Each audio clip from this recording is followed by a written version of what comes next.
This rich obese woman bought a giant for labor. But he had other plans with her. Thunderheads stacked like anvils over Abilene, and the air smelled of iron and horse sweat and fear. The crowd out by the freight platform wasn't here for cattle today.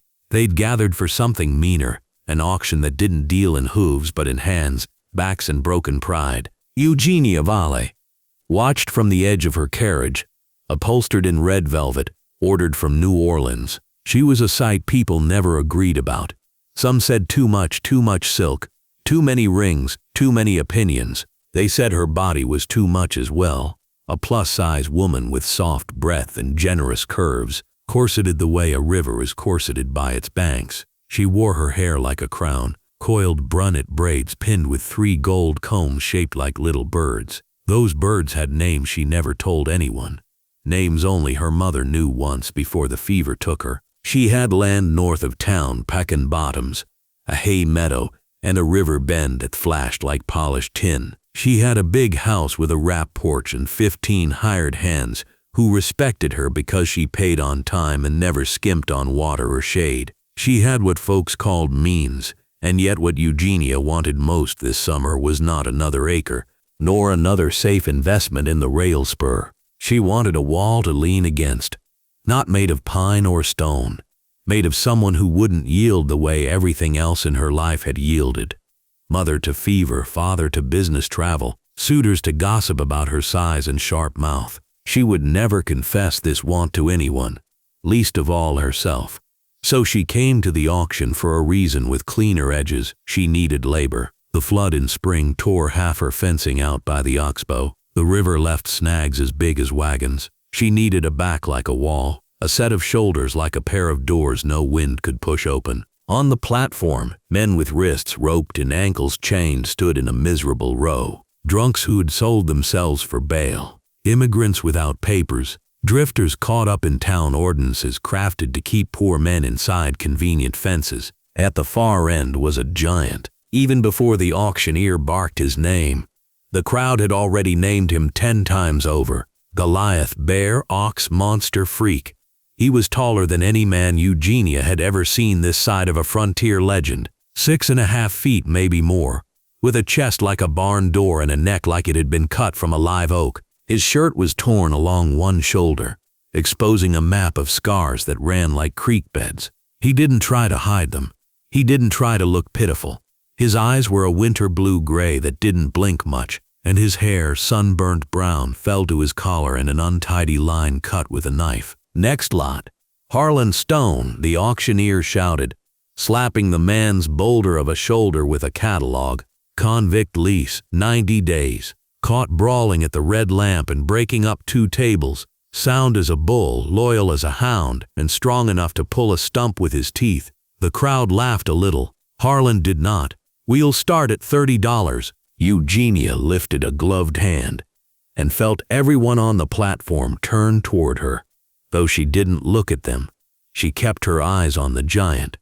30, she said. 35, a rancher called behind her, just to show he wasn't afraid of bidding against a woman. The voice was Amos Pike's, owner of 3,000 acres and a taste for humiliating anyone he thought smaller than him. He never tired of telling Eugenia she was almost there, almost land rich enough to need his protection, almost polite enough to attend his wife's gatherings, almost small enough to be decorative at his table, almost was a blade he liked to press against her ribs at every social chance. Eugenia did not look back.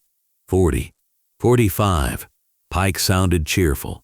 50, she said. The auctioneer's eyebrows crept up. Men shifted. A breeze came through that carried the instant summer scent of a storm. Harlan Stone's gaze drifted, not to Pike, not to the auctioneer, to Eugenia's carriage wheel, splattered with old river mud, then up the step, over silk, over curls pinned with birds, and finally to her face. His eyes wasn't cruel and wasn't pleading. They simply took measure, the way a mason judges whether a wall is plumb. 50 to the lady, the auctioneer sang. Do I hear 55? Pike's boots scuffed. 55. 60, Eugenia said, and pulled a bank envelope from her reticule where a pistol also slept. Men began to murmur. $60 was more than 2 months' wage for a good hand. Eugenia heard their murmurs and also heard the word they were throwing around in their heads, lonely. As if her body with its soft abundance was a lighthouse crying to passing ships, "Come ashore here to warm yourself where no one else would." She felt anger rise in her like river water against a bridge, but the anger went quiet when the giant did something she did not expect. He tipped his head a fraction. Not a bow, not even a nod, just the tiniest adjustment, as if he too felt the river under the bridge and agreed to brace his legs for it. 70, Amos Pike said, almost laughing, as if the game itself gave him more pleasure than the prize. Eugenia did not flinch. 100. The platform went still. The auctioneer's mouth stayed open around the syllable he didn't get to say. Pike spat. A boy whistled, high and astonished. Somewhere a dog barked as thunder finally moaned in the north. Sold. The auctioneer snapped before Pike decided whether to push this into farce. He cut Harlan Stone's ropes, and the sudden slack in those lines startled Eugenia in a way she didn't show. The giant rubbed his wrists as if waking them from sleep. When he stepped down, the boards creaked like a confession. He walked toward Eugenia's carriage slowly, like a man who had learned never to rush at anything he meant to last. "Ma'am," he said. His voice was not big. It was iron-warmed in a smithy steady shaped, with a depth you felt before you heard. "I'll have you signed at the courthouse," Eugenia said, making practicality her shield. 90 days. You'll work north of the river. Food is good. Wages at the end if you keep sober and keep your fists in your pockets. If you have opinions, keep those there too." A corner of his mouth thought about smiling and then didn't. "Yes, ma'am." She made herself meet his eyes then. A winter morning after a long storm, flat and pale and somehow clean. He did not look at her the way men sometimes did, measuring and mocking her softness as expense without interest. He looked like he was checking a gate hinge. Sound? Square? Worth hanging a pasture on? "Climb up," she said, and it was the first thing a whip-smart girl inside her wanted back as soon as she said it. The carriage step had never been her friend.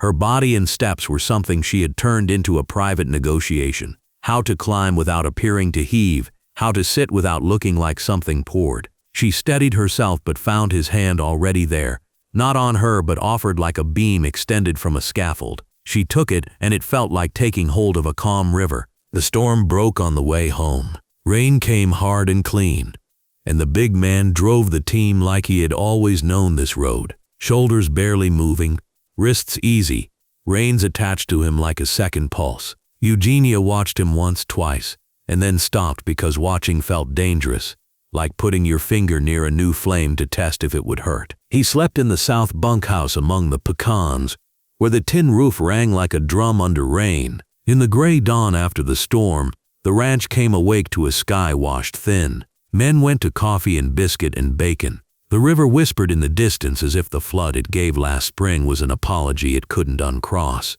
Harlan Stone reported to the yard before the bell finished ringing. He wore the same torn shirt, washed now, and a pair of trousers that belonged to one of Eugenia's taller hands.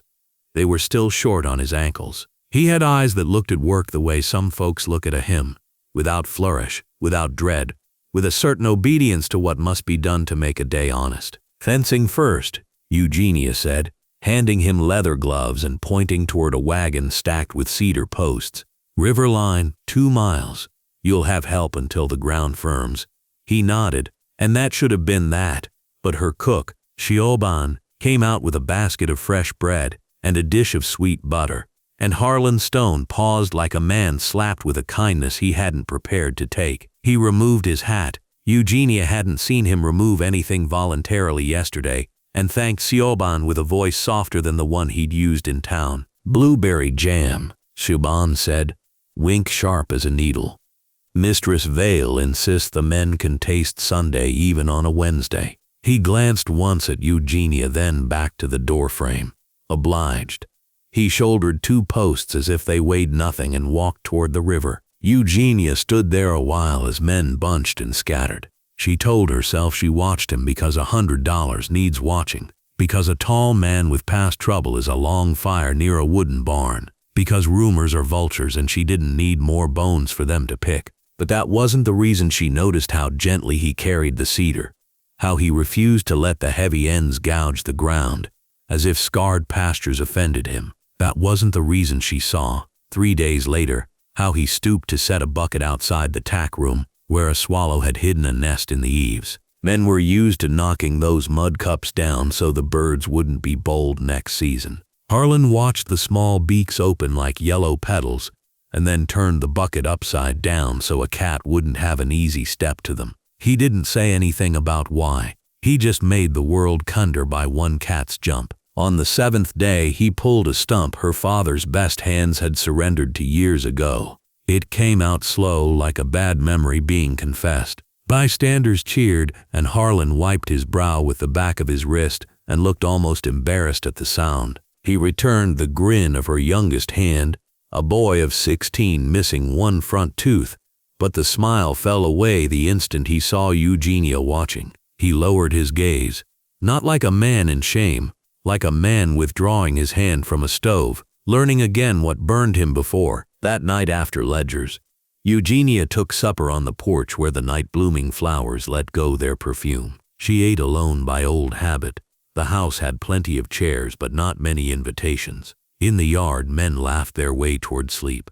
The bunkhouse lanterns made little holes in the dark. Harlan Stone walked past at a decent distance, not assuming his owner wanted company, not pretending he didn't see her either. He tipped his hat and would have gone on if she hadn't surprised both of them.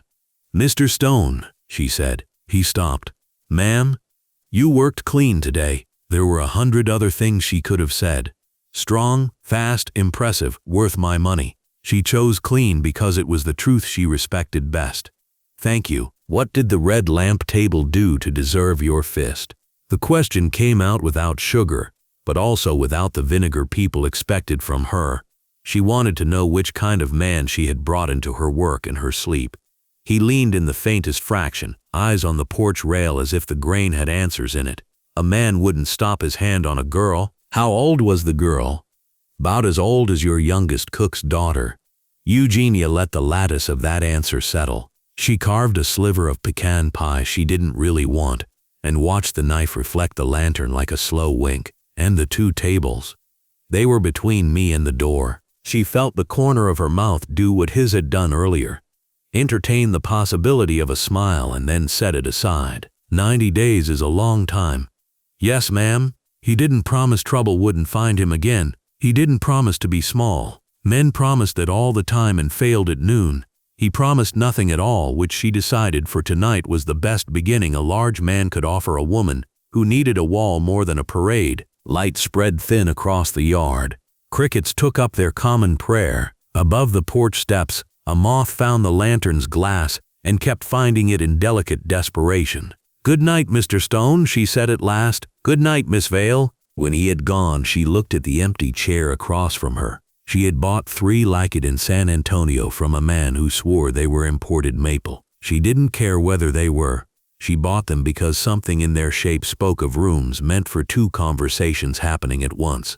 Companions side by side, not face to face, watching the same horizon. She imagined, without letting the thought bloom too brightly, what it would be like to sit in one of those chairs with someone unafraid of silence, until silence itself grew warm. Work is courtship's sly cousin.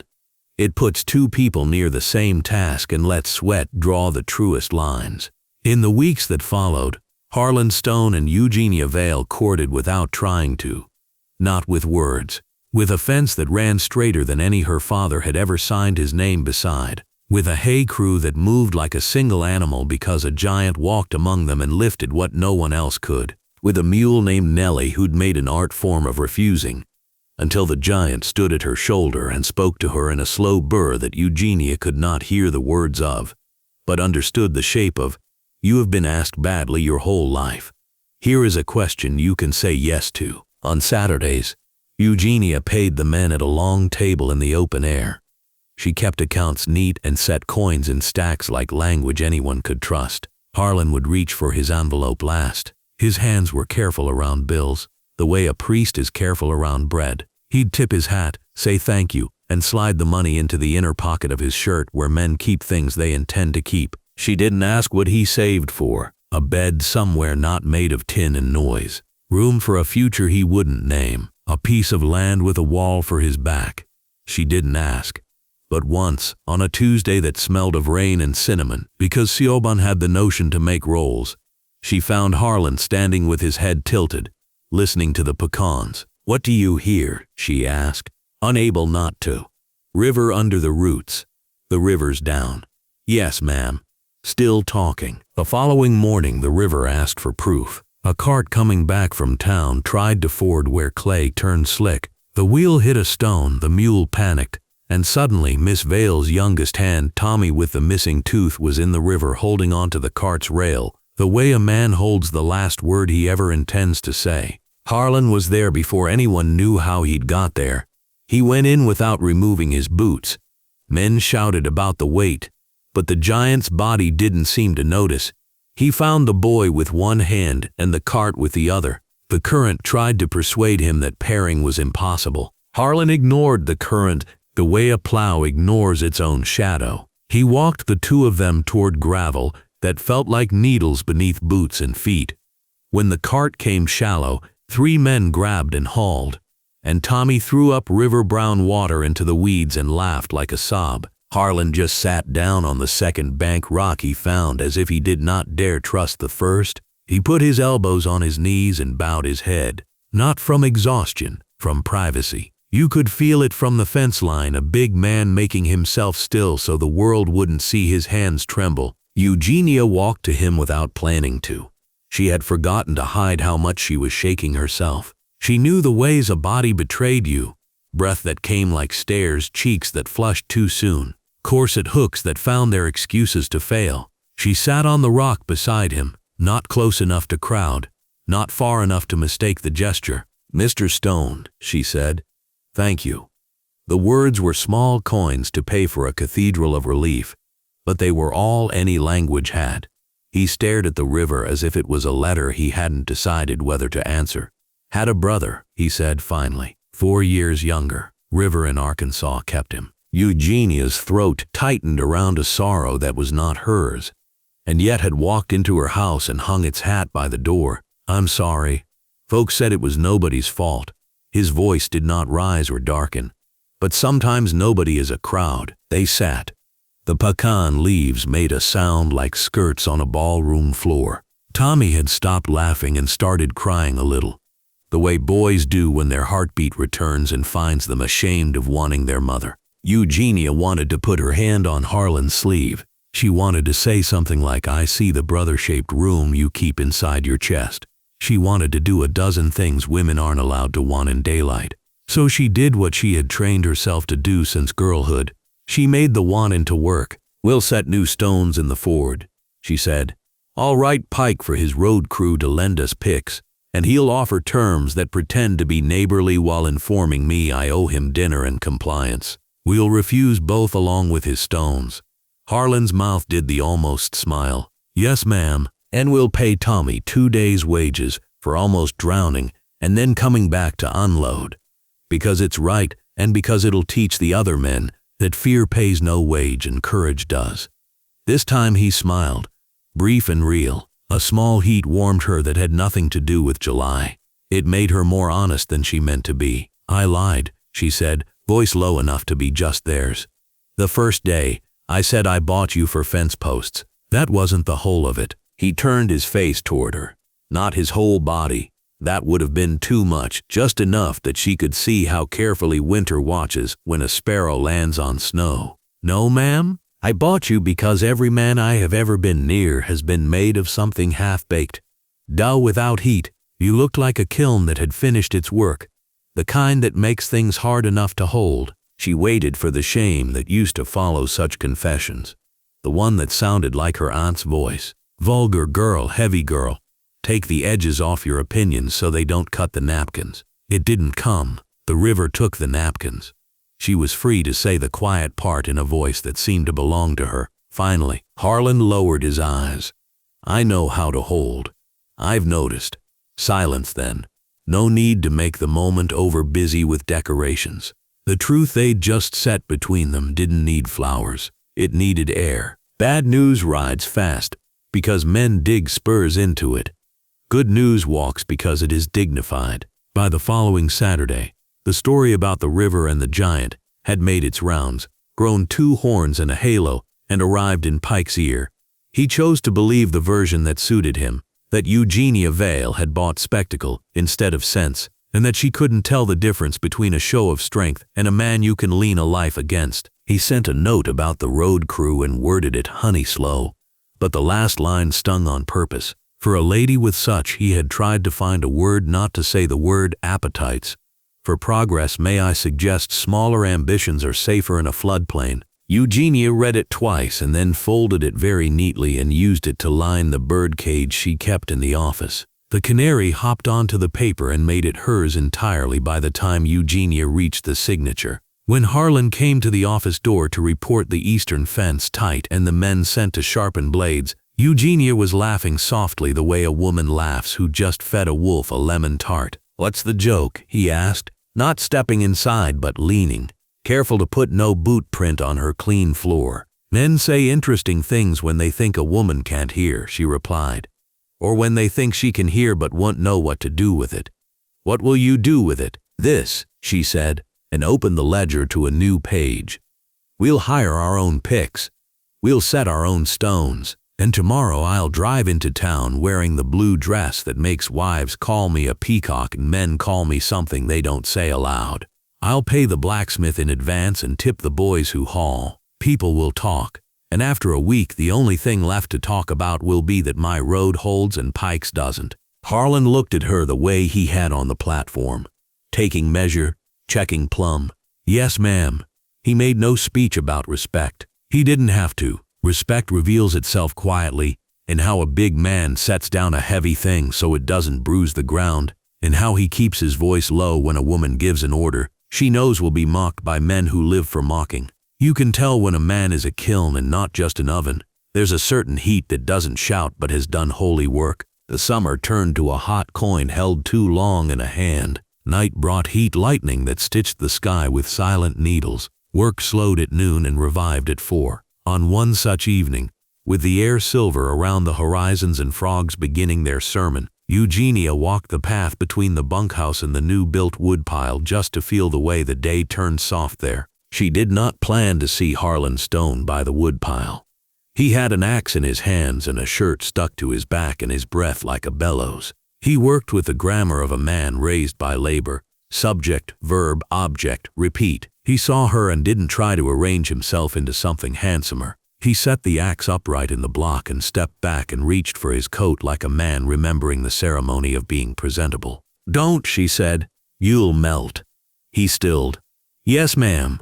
They stood. Something gathered in the air that made the hair on Eugenia's arm lift. She had been courted badly before. Men who thought a big woman's heart came cheap. That kisses were something you could bargain for by saying she was pretty as a prize. So she had never feared her body. She had feared how men would try to make it a joke. Harlan said nothing like that, and nothing at all. "Do you play any instrument?" she asked, asking nothing and everything at once. "I can hold a bass." She laughed, surprised into it. "Of course you can." He touched the axe handle with 2 fingers, an absent fondness like you give a faithful donkey. "You? Piano?" "Poorly, but with feeling." She realized then that they were smiling at each other, without permits or apologies. It made her brave. And then, before the bravery turned to something embarrassing, it made her practical again. "There's lemonade on the porch." He nodded. "Thank you." He didn't move to follow her up the steps. He would never cross such a private line without a map drawn by her own hand. So she drew it, in careful ink. "Would you sit a spell?" He looked toward the bunkhouse windows where shadows moved. Men, cards, stories. The ordinary life of the not rich. He looked back at her and gave a single nod. "If you want company, I do," she said, and the truth came out feeling like cold well water in August. On the porch, Shuban had left a plate of shortbread and a pitcher sweating like a guilty man. Harlan took the second chair, one of the imported Maple Horizon watching chairs, and folded himself into it as if he knew chairs had a hard time with him and he meant to make this one feel successful. He drank lemonade in 3 careful swallows and set the glass just so to keep from leaving a ring. "Where your people?" she asked gently. He watched the pecans. "I had people. And now? Now I have the road wherever it runs straight." He shrugged once. "A while I thought that was all a man needed. Straight road. Good boots, coin in his pocket. But a man can walk a road clean as a church pew and still find out he's just moving tired from one town to the next." She thought of the blue birds in her hair combs and how silly she had felt the first time she wore them in public, a heavy woman choosing pretty like she believed it belonged to her. "Harlan," she said, trying his name out loud for the first time, "do you know what men call me in town?" His face didn't change. "Queen." She blinked. "Queen." He nodded. "Can't say it out loud or their wives will bring it up in bed. So they say it wrong, make it sound like a joke. But they know." Eugenia put her hand over her mouth then, because laughter wasn't the right word for what came out of her. Something hurt and healed at the same time in her ribs. She lowered her hand. "If I'm a queen, I've had poor luck with knights." "Maybe you don't need a knight," he said, eyes on the horizon, voice low. "Maybe you need a wall with a door and someone who doesn't mind standing in it." The lightning stitched another seam in the sky. Somewhere a whippoorwill called its own name like a spell. Eugenia set her glass down. Her palm was damp and she didn't care. "Stay," she said softly. "When your 90 days are up, I can pay proper." He didn't speak right away. He had a way of letting quiet tell him things first. "Yes, ma'am," he said at last. Then, because something in her face insisted on a more human answer, he added, "I'd like that. If heaven throws a feast, the devil sets his own table across the street." News that a giant sat evenings on Eugenia Vale's porch wearing his work shirt and drinking her lemonade found the road to tongues that love exercise. The first wave was surprise. The second was delight. The third was mean. It broke as such waves do on church steps. Amos Pike's wife, Corinne, hosted a charity luncheon at which slices of ham and slices of reputation were laid out with equal care. Eugenia attended in her blue dress and her gold bird combs as if the day had been made precisely for her to occupy. She had told herself she was coming for the cause, but she knew better. Queens attend to remind the court that thrones can be chairs with sturdy arms and good cushions, not just stages for men's speeches. "Eugenia," Corinne cooed, "you look so radiant. Summer, isn't it? Brings color to the cheeks." "Among other gifts," Eugenia replied, taking a plate of lemonade cake with a fork that felt like a sword. Women turned their heads. Men glanced. Someone mentioned rain. Someone mentioned fence posts. Someone finally said what everyone else wanted to say. "I saw your new hire at Henderson's," a woman in a coral skirt said lightly. "Buying nails like he planned to build a cathedral. My word, he is enormous. I imagine you feel quite safe with him around. My husband says you don't even lock your doors out there." Eugenia smiled as if a private joke had chosen this moment to stretch. "My doors are always open to men who know where to knock." A little silence went exploring. Then Corinne lifted her glass and made a sound people mistake for laughter when it is really brittle glass breaking in slow motion. "The trouble with employing men like that is they grow ideas beyond what you hired them for. Like music," Eugenia said. "You hire a bass, you get harmony for free." She popped a bite of cake and let the lemon scald her tongue on purpose. "And you? Do your men keep exactly to the length of your leash?" The smile fell off Corinne's face like something too heavy for its pin. Before she could retrieve it, the doors blew open and the wind brought the smell of dust and heat and far places. And behind that wind, trouble, not the gossipy kind, the kind that carries pistols. 3 men came in without being invited. Trail dirty, spurs talking. One had a scar like a river delta at his jaw. Another wore a hat that belonged to a better man. The third chewed a matchstick with the bitter patience of someone who hadn't slept indoors in a while. "Afternoon," the scar said. "We're looking for the giant. Abilene is full of them." Corinne attempted. "Men of stature at least." The man with the matchstick smiled without humor. "This one answers to Stone. Harlan Stone." Eugenia did not stand. She took another bite of cake, counted to 3 with her tongue, and then set down her fork. "This is charity, gentlemen. Babies will lose milk if you scare the donors." The scarred man took off his hat. Manners like a vest he could shrug on when the room required, but that didn't fit his shoulders. No scare, ma'am. Just business. Stone owes a debt. To who? To a man who don't ask women his name. Then he is nobody, Eugenia said. And as Mr. Stone informed me once, sometimes nobody is a crowd. You may tell your crowd the man you're looking for is at work, and that any talk about him should be carried to me. Laughter wanted to be born in the room. It died in its cradle. Men with pistols starve humor first. The third man picked a crumb of cake from the tablecloth and ate it like sin. We'll come tomorrow, ma'am, and take him. If he's not on your porch, we'll find him elsewhere. You'll find him behind me, Eugenia said. They came at noon the next day because noon makes men bold. The sky was a white skillet. Keeping shade in your hat was a full-time profession. Harlan stood by the new roadstones like he meant to greet a delivery. Eugenia stood on the porch steps with her gold birds pinned like sentries at either temple. The three men tied their horses sloppily at the rail and swung down and moved like men who like their own shadows fine. Stone, the scar said. You're due. Harlan folded his hands in front of him, as if to indicate he had arrived early to his own reckoning. I was due, he said. Paid it. Not all of it, Matchstick said. All of it to the man I owed, Harlan replied. You want money, you ask the right man. You want to take a man, you'd better check the paper. He nodded toward the courthouse in town without moving his eyes from the men. My 90 days is half gone and it binds me to this place. You pull me off this land, the sheriff will be strapping iron before you hit the road. The sheriff's out on an errand, the third man said. Besides, we ain't pulling you off no land. We're pulling you off a woman. Harlan didn't look toward the porch. He didn't look anywhere but at the one who had said the line, because there are times when a man's gaze is his only weapon that doesn't get confiscated. Leave now, he said, quiet, like a church bell under snow. The men went for their pistols not because they wanted to shoot, but because it is what men do when a bigger dog bares its teeth. Harlan moved first, but it wasn't toward them.